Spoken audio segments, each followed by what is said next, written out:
Assalamualaikum. Welcome to JM Publishers and the book which we are doing today, Maths of Prep Class. Students, today we are going to learn about a new shape, oval shape. Say with me, oval.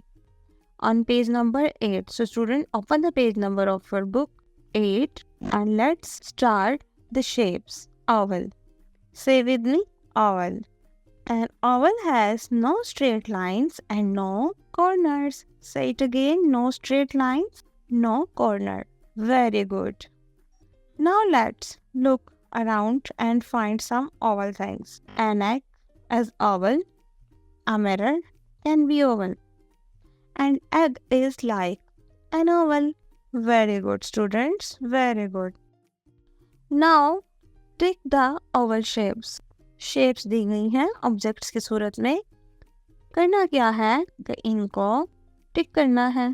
तो हमारे पास first of all samosa shape, it's like a triangle.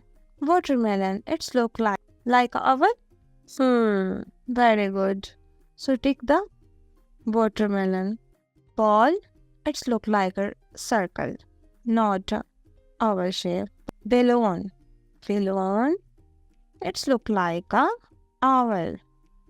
So we can say this shape is oval. So we can tick this object. So student, इस तरह से हमारी आज की activity भी मुकम्मल होती है. आज हमने सीखा है ओवल शेप्स के बारे में. सो स्टूडेंट, अब हम मिलते हैं अपनी अगली वीडियो में अपने अगले लेक्चर के साथ.